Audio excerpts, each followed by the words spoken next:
श्री स्वामी समर्थ. जय महाकाली. सर्वांना तुम्हा सर्वांचे आपल्या चॅनलवर अगदी मनापासून स्वागत आहे.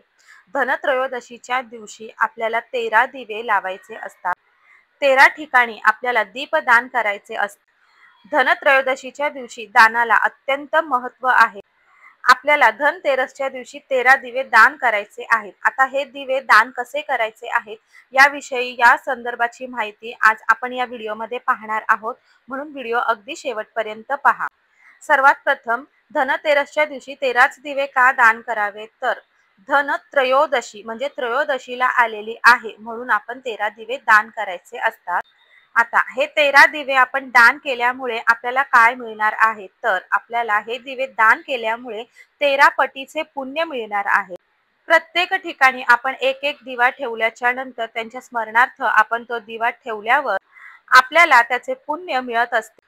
आपल्या आयुष्यातल्या जीवनातल्या अडचणी आहेत त्या कमी होऊ लागतात. खरं तर वसुबारसच्या दिवसापासून दिवा हा दिवाळीचा लागतो, म्हणजे पहिला दिवा आपण त्या दिवशी लावत असतो. तर आपण वसुबारस ते दिवाळी लक्ष्मीपूजन पर्यंत आपण दिवे लावत असतो, दीपदान करत असतो. ज्या वेळेस दिवा लावल्यावरती अंधारातून प्रकाश निर्माण होतो, तसेच आपण दीपदान केल्यामुळे आपल्या अंधारमयी जीवनामध्ये, आपल्या संकटमयी जीवनामध्ये प्रकाश येतो. आपल्या आयुष्यातलं दुःखाचा त्रास, अंधाराचे सावट, संकटाचे सावट ते पूर्णपणे नष्ट होतात. आता हे दिवे आपण कणकेचे केले तरी देखील चालणार आहे किंवा मातीचे दिवे घेतले तरी देखील चालणार आहे. ह्या दिव्यांपैकी 13 दिव्यांपैकी 12 दिवे आपल्याला प्रज्वलित करायचे आहे. आपण हे दीपदान करत असताना प्रत्येक दिव्यांमध्ये तूप वापरले तरी चालेल, तेलाने दिवा प्रज्वलित केला तरी देखील चालणार आहे. 12 दिवे आपल्याला प्रज्वलित करायचे आहे, दीपदान करायचा आहे. आणि 13 दिव्यांपैकी एक दिवा आपल्याला यमदेवासाठी ठेवायचा आहे, तो यमदीपदान म्हणून वापरायचा आहे. आपल्याला 13 दिव्यांपैकी एक दिवा हा हमखास आणि नक्की म्हणजे आपण हा कणकेचा दिवाच करायचा आहे. कणकेचा चौमुखी दिवा आपल्याला यमदीपदानसाठी करायचा आहे. आणि बाकीचे जे 12 दिवे आहेत ते तुम्ही मातीचे घेतले तरी देखील चालेल किंवा कणकेचे केले तरी देखील चालणार आहे. तुमच्या भागामध्ये तुमची जशी पद्धत आहे त्या पद्धतीमध्ये तुम्ही जर कणकेचा दिवा चौमुखी करत असाल तर तुम्ही चौमुखीच ठेवायचा आहे. तुम्ही जर कणकेचा दिवा यमदीपदानासाठी एक दिशा एकमुखी करत असाल तर त्या प्रकाराने तुम्ही करायचा आहे. किंवा ज्यांनी आतापर्यंत कधीही यमदीपदान केलेले नाही तरी त्यांनी आता ह्या वर्षापासून, ह्या धनत्रयोदशीपासून नक्कीच यमदीपदान करावे. तुम्ही यमदीपदान करत असताना जर कणकेचा चौमुखी दिवा जर तयार करणार असाल तर प्रत्येक वेळीस तुमची ही पद्धत तुम्हाला फॉलो करायची आहे. प्रत्येक वेळीस तुम्हाला चौमुखी दिवाच लावायचा आहे. तुम्ही जर आता एकमुखी दिवा लावला तर मग प्रत्येक वेळीस तुम्हाला एकमुखी दिवाच हा यमासाठी लावायचा आहे. आता हे 13 दिवे आपल्याला कुठे ठेवायचे असतात, तर 13 दिवे आपल्याला प्रत्येक एक एक ठिकाणी आपल्या घराच्या आणि बाहेर ठेवायचे असतात. आता तुम्ही जर फ्लॅट सिस्टम मध्ये राहत असाल तर त्या ठिकाणी तुम्ही प्रत्येक ठिकाणी एक एक दिवा ठेवू शकत नसाल, तर तुम्ही घरामध्ये ज्या ठिकाणी सांगितलेले आहे त्या ठिकाणी नक्की ठेवू शकता. आणि बाकीचे जे दिवे आहेत ते तुम्ही ज्या ठिकाणी तुम्ही धनत्रयोदशीची पूजा मांडणी केलेली आहे त्या ठिकाणी तुम्ही संपूर्ण दिवे एकत्रित ठेवले तरी देखील चालणार आहे. त्यातील एक दिवा हा आपल्याला आवर्जून यमदीपदानासाठी आपल्या घराच्या बाहेर कणकेचा चौमुखी दिवा ठेवायचा आहे. आता ह्या 13 दिव्यांपैकी पहिला दिवा हा गणपती बाप्पांसाठीचा असतो. ज्या ठिकाणी तुम्ही धनतेरस पूजेची मांडणी केलेली आहे त्या ठिकाणी गणपती बाप्पांसाठी पहिला दिवा ठेवावा. धनत्रयोदशीच्या दिवशी जेव्हा तुम्ही गणपती बाप्पाला पहिला दिवा अर्पण करता तेव्हा तुम्हाला सौभाग्याची प्राप्ती मिळते असे म्हटले जाते. दुसरा दिवा हा आपल्याला लक्ष्मी माता तिला द्यायचा आहे. ज्या ठिकाणी तुम्ही लक्ष्मी मातेचं पूजन केलेलं आहे, अगदी देवघरामध्ये लक्ष्मी मातेची मूर्ती आहे तरी त्या ठिकाणी तुम्ही हा दुसरा दिवा लक्ष्मी मातेसाठी अर्पण करायचा आहे. तिला अर्पण केल्यामुळे आपल्याला लक्ष्मी प्राप्ती होते असे म्हटले जाते. तिसरा दिवा हा आपल्या तुळशीकडे ठेवायचा आहे. तुळशीला दिवा अर्पण केल्याने आपल्याला सुख आणि समृद्धी प्राप्त होते. चौथा दिवा हा आपल्याला आपल्या घराच्या बाहेर म्हणजे आपल्या मुख्य प्रवेशद्वाराच्या उजव्या दिशेला किंवा डाव्या दिशेला तुम्हाला ज्या ठिकाणी ठेवायचा असेल तुम्ही तो त्या ठिकाणी ठेवायचा आहे. फक्त एवढे मात्र नक्की लक्षात ठेवावे की कोणत्याही म्हणजे आपण जे दिवे ठेवणार आहोत त्या कोणत्याही दिव्यांपैकी एकाही दिव्याचं जे मुख आहे, तोंड आहे, ते दक्षिण दिशेला येणार नाही अशा प्रकारे ठेवायचा आहे. दक्षिण दिशेला फक्त आणि फक्त एकच दिवा आपल्याला यमदीपदानाचा ठेवायचा आहे. चौथा दिवा आपण घराच्या बाहेर ठेवणार, त्याच्यामुळे आपल्या घरामध्ये कोणतीही नकारात्मकता आपल्या घरात प्रवेश करणार नाही. आपल्या घरामध्ये जे काही नकारात्मक ऊर्जा वगैरे असेल ती पूर्णपणे आपल्या घरातून बाहेर पडेल. पाचवा दिवा हा आपल्याला पिंपळाच्या झाडाकडे नेऊन ठेवायचा आहे.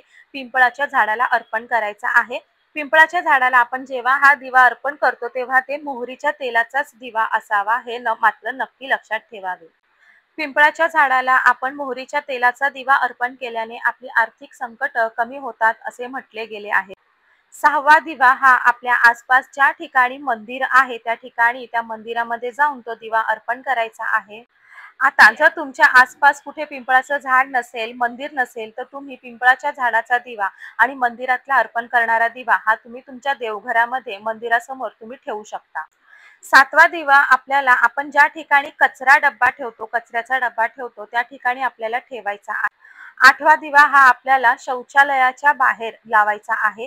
त्यामुळे आपल्या घरातलं, आपल्या आजूबाजूच्या परिसरातलं निगेटिव्हिटी, नकारात्मक ऊर्जा ही पूर्णपणे नष्ट होते. आपण हे सर्व दिवे ठेवणार आहोत, त्या कोणत्याही दिव्याचं तोंड मात्र दक्षिण दिशेला येईल असं ठेवायचं नाही.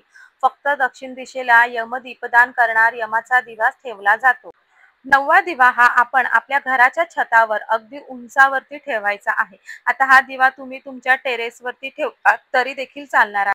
छतावरती दिवा ठेवल्यामुळे आपल्या आयुष्यातला अंधकार कमी होतो असं म्हणतात. दिवाळीचा सण हा त्यासाठीच आहे. ज्या ज्या ठिकाणी अंधकार आहे त्या त्या ठिकाणी आपल्याला प्रकाश निर्माण करायचा आहे.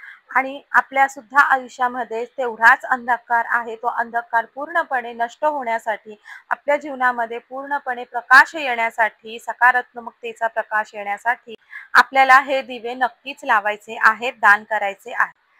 दुसरा दिवा जो 10वा दिवा आहे तो आपल्याला आपल्या घराच्या खिडकीमध्ये दीपदान त्याचे करायचे आहे. खिडकीमध्ये आपण आपल्या घरातील कोणत्याही खिडकीमध्ये हा दिवा लावू शकतो. म्हणजे काय बघा, ज्या ज्या ठिकाणी अंधकार आहे त्या त्या ठिकाणी आपल्याला प्रत्येक ठिकाणी आपल्याला दिवा लावायचा आहे आणि दिवा लावून त्या ठिकाणी प्रकाश करायचा आहे. आपण जेव्हा धनत्रयोदशीची पूजा मांडणी करतो, आपली जेव्हा पूजा धनतेरसची होते, तेव्हा आपण हे सर्व 13 दिवे एकाच ताटामध्ये घ्यायचे आहेत, प्रज्वलित करायचे आहेत. आणि हे पूर्ण 13 दिवे आपण पहिले ज्या ठिकाणी धनतेरसची पूजा मांडणी केलेली आहे त्या ठिकाणी प्रत्येक देवी देवतांना, धन्वंतरी देवांना, लक्ष्मी मातेला, गणपती बाप्पाला प्रत्येकाला ते दिव्यांनी ओवाळून घ्यायचं आहे. आणि नंतर त्यातील एक एक दिवा आपल्याला ज्या ज्या ठिकाणी जाऊन ठेवणे शक्य आहे त्या त्या ठिकाणी जाऊन तो ठेवायचा आहे. आपण धनत्रयोदशीच्या दिवशी 13 दिवे दीपदान केल्यामुळे तुमच्या आयुष्यामध्ये जे काही अडचण आहे, संकट आहे, जी काही आर्थिक स्थिती तुमची खालावलेली आहे ती पूर्णपणे बदलण्यास मदत होणार आहे. आपल्या जीवनामध्ये सकारात्मकता ऊर्जा येतील. आपल्या जीवनामध्ये नवीन संधी येण्याचे मार्ग आपल्याला मोकळे होतील. त्यातील म्हणजे 13 दिव्यातील एक दिवा हा आपण कणकेचा तयार केलेला आहे. तो अगदी चौमुखी कणकेचा दिवा असावा. त्याच्यामध्ये 4 वाती घालायच्या आहेत. त्याच्यामध्ये मोहरीचं तेल आणि थोडेसे 4-5 दाणे काळे तिळाचे आपल्याला घालायचे आहेत. त्या दिव्यामध्ये आपल्याला आपल्या घरामध्ये जेवढ्या व्यक्ती आहेत, म्हणजे आता तुमच्या घरामध्ये 4 व्यक्ती आहेत, तर प्रत्येकी 4 कॉइन्स घ्यायचे आहेत. प्रत्येक कॉइन एकेका व्यक्तीवरून ओवाळायचा आहे, उतरवायचा आहे आणि त्या दिव्यामध्ये, यमाच्या दिव्यामध्ये आपल्याला ते कॉइन ठेवायचे आहेत. त्याच्यानंतर आपल्या घराच्या म्हणजे आपल्या घरामध्ये जी दक्षिण दिशा येईल त्या दक्षिण दिशेला आपण तोंड करून बसायचं आहे, तो दिवा प्रज्वलित करून. आणि त्याच्यानंतर आपण प्रत्येकाने यमदेवाला प्रार्थना करायची आहे, आमच्या घरामध्ये कधीही अकाली मृत्यूचे सावट कधीही येऊ नको देऊ, आमच्या घरामध्ये कधीही आजारपण येऊ नको देऊ, असं आपण यमदेवाला प्रार्थना करायची आहे. आणि घरातील कोणीही म्हणजे कर्ता पुरुष किंवा घरातील जी मुख्य स्त्री आहे तिने तो दिवा घराच्या बाहेर घेऊन जाऊन आपल्या घराच्या बाहेर उजव्या दिशेला, उजव्या बाजूला आपल्याला तो दिवा ठेवायचा आहे. त्या दिव्याला एकदा आपण तो दिवा ठेवला तर परत त्या दिव्याला हात लावायचा नाही. आणि तो दिवा अगदी रात्रभर तेवत राहिला पाहिजे, म्हणून दिवा अगदी बनवताना मोठ्या साईजचाच कणकेचा दिवा तयार करावा आणि त्याच्यामध्ये तेल देखील आपण जास्तच घालावं, जेणेकरून दिवा हा रात्रभर प्रज्वलित राहील. तर नंतर दुसऱ्या दिवशी हा दिवा आपल्याला उचलायचा आहे अंघोळ वगैरे करून झाल्याच्या नंतर हा दिवा उचलायचा आणि ज्या ठिकाणी झाडं असतील त्या ठिकाणी नेऊन तो ठेवायचा आहे. त्या ठिकाणी जे कीटक पशु पक्षी असतील म्हणजे नैसर्गिकरित्या ते खाऊन तो दिवा ते नष्ट करतील. अशा प्रकारे आपल्याला तो यमाचा दिवा बाहेर नेऊन ठेवायचा आहे. किंवा मग तुम्ही तो दिवा वाहत्या पाण्यामध्ये देखील प्रवाहित करू शकता. आता आपण त्या दिव्यामध्ये कॉइन्स देखील ठेवलेले आहेत. तर ते कॉइन्स वगैरे आपण काहीही घ्यायचे नाही. तसाचा तसा दिवा तो बाहेर ठेवायचा आहे. वाहत्या पाण्यामध्ये प्रवाहित करायचा आहे. बाकीचे जे दिवे आपण दान केलेले आहेत, तर ते दिवे आपण आता दिवा दान केला आहे, तर तो दिवे दान केलेले आपण परत वापरायचे नाही. ते दान आपण पाण्यामध्ये प्रवाहित करू शकता किंवा मग एका झाडाच्या खाली झाडाच्या बुंद्याशी आपण खाली नेऊन ठेवले तरी देखील चालणार आहे. तुम्हाला जर ते दिवे परत वापरायचे असतील, तर दिवे तुम्ही स्वच्छ धुवून परत देखील ते वापरू शकता. आणि तुळस मातेला आपल्याला अगदी पूर्ण वसुबारसपासून ते लक्ष्मीपूजनपर्यंत शुद्ध गाईच्या तुपाचा दिवा लावण्याचा प्रयत्न नक्की करा. कारण तुळस ही विष्णुप्रिया आहे. तुळस ही विष्णू भगवानांना अतिशय प्रिय आहे. त्या ठिकाणी विष्णू भगवानांचा वास असतो आणि ज्या ठिकाणी विष्णू भगवानांचा वास असतो तिथे माता लक्ष्मी अखंड वास करते. म्हणून तुळशीचे देखील कृपाशीर्वाद प्राप्त करून घेण्यासाठी नक्कीच आपल्याला त्या ठिकाणी तुम्ही मातीचा घ्या किंवा इतर धातूचा, पितळी किंवा तांब्याचा देखील तुम्ही दिवा घेऊन त्या ठिकाणी शुद्ध गाईचा दिवा प्रज्वलित नक्की करू शकता.